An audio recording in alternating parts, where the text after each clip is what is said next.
There's a reason working Americans today should make every effort possible to save for retirement. Social Security won't allow the typical senior to live comfortably. Generally, those benefits will replace about 40% of your formal paycheck if you're an average wage earner. But retirees are really going to need 70 to 80% of their previous income to keep up with their bills. The other week, President Trump signed the Secure Act, which was part of the government spending bill, and it will inevitably affect most retirement savers for better or for worse. Part of the bill addresses the grim outlook for many workers who don't have access to workplace retirement accounts. It also offers tax incentives for small businesses to set up automatic enrollment for retirement plans for its workers. It also gives them the option to join multiple employer plans. This is where they can band together with other companies to offer them retirement accounts to their workers in the first place. The bill also eliminates the maximum age cap for contributions to traditional IRAs. Thankfully, workers today have a number of tax-advantaged savings accounts at their disposal, one of them being the very popular traditional IRA. Traditional IRAs are very great for a number of reasons. One of them being you can open one independently, you're not reliant on an employer to sponsor one for you to participate in. There's also no income limits associated with contributions, whereas Roth IRAs do have income limits. Now, in my opinion, Roth IRAs are still superior,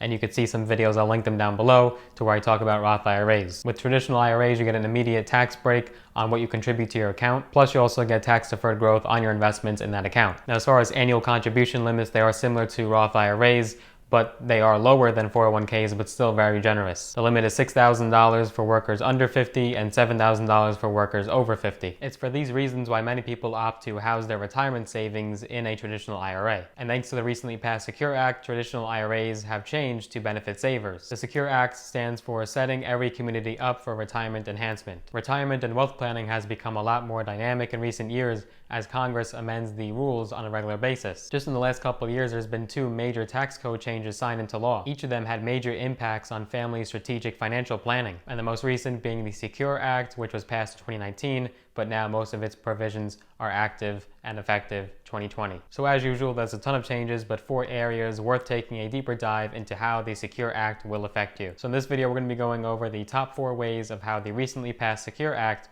will impact you and your retirement. Number 1, inherited retirement account payout periods have been shortened to 10 years. Prior to 2020, individuals who were inheriting Roth IRAs, traditional IRAs, and 401ks were expected to take annual distributions over their life expectancy. This meant a 30-year-old individual who is inheriting an IRA may be able to stretch their annual distributions over their 53 years of remaining life expectancy. Since most retirement accounts distribute ordinary taxable income, this created a wonderful opportunity for retirement planning. It allowed the beneficiary to spread the tax burden over a very long period of time. Under the new law, beneficiaries are required to distribute the entire account balance by the 10th year following the descendant's death. So this means there's a change for deaths happening after 2019. All deferred income tax on this retirement account will now be paid in full within 10 years. One nuance though is that there's no required distributions between years 1 and 9. The only requirement is that the account be depleted by the end of year 10. This opens a new planning opportunity for when to distribute the income, in a low income year post-retirement or changing jobs, for example. But it is important to know that there are several new exceptions to this new rule. Spousal beneficiaries are exempt from the 10-year payout rule. So a spouse can leave the account in the descendant's name and take distributions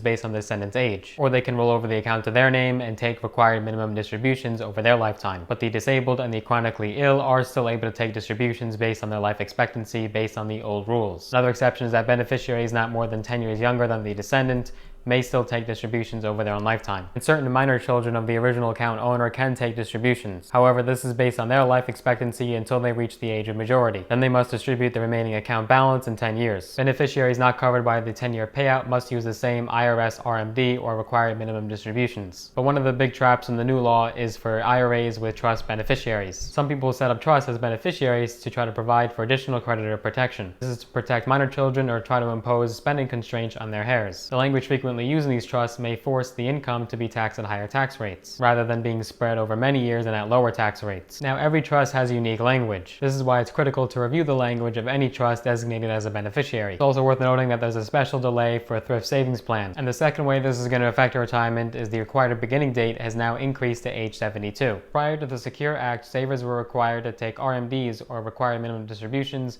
from Roth IRAs, traditional IRAs, and 401ks starting at age 70 and a half. And more specifically, your first RMD was required by April 1st following the year you turned 70 and a half. Any RMDs that aren't taken in full are subject to a 50% penalty. This means if you fail to take $10,000 of an RMD, you forfeit $5,000 of your hard-earned savings. But the Secure Act, however, will push this requirement back to age 72. This means you get a little extra time to let your money grow and save in a tax-advantaged fashion. It also means you don't have to worry about the tax implications of an RMD quite as early. Now, if you remember, I do talk about this a lot on my channel, is that traditional IRAs and 401ks are taxable upon withdrawal. So RMDs from these accounts create an instant IRS liability. But now that liability will be postponed with the new law. Now, one strategic planning provision that the new law did not change was using your IRA to donate to charity. This great planning strategy allows up to $100,000 annually be distributed directly to charities from your IRA. Now, this provision is allowed once you reach the age of 70 and a half. And number 3, IRA contributions are now allowed for life. Remember when the age 70 used to be considered old? Under the prior law, once the taxpayer reached the age of 70 and a half,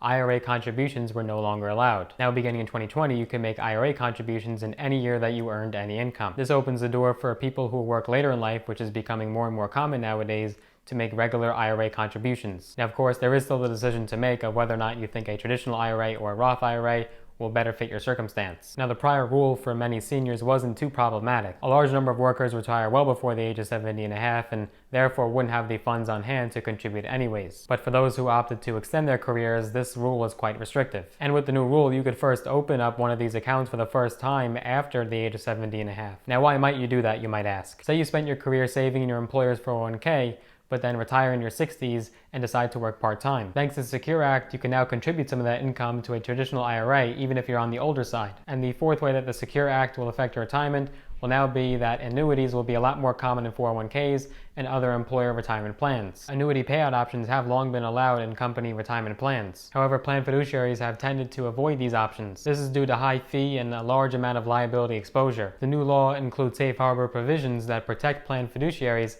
if they follow certain rules and tests. This will allow many plans to offer lifetime income options as one of the plan payout alternatives. Lifetime income options will now become more popular. There are no requirements that plan fiduciaries select the lowest cost option. The Secure Act includes some of the broadest changes to strategic account retirement planning in more than a decade. The law also includes a number of other small but noteworthy changes. These will impact 529 plans and medical expense deductions. It will also impact kiddie tax rules and retirement planning for businesses. The changes will also impact a much smaller group of families, but it's worth reviewing to see how they might impact your situation. As always, each person's circumstances are unique, so be sure to consult your CPA to review how these changes and strategies will impact you. The Secure Act will have a profound positive effect on us planning for retirement, young and old alike. Now, I am sure that there'll be a lot more changes coming to us in this next decade as far as how retirement structuring will work. The question now becomes, are you planning for retirement and are you actively thinking about your future? Tell me down in the comments below. Hope you enjoyed that video. If you did, if you got value out of it, be sure that you smash that like button.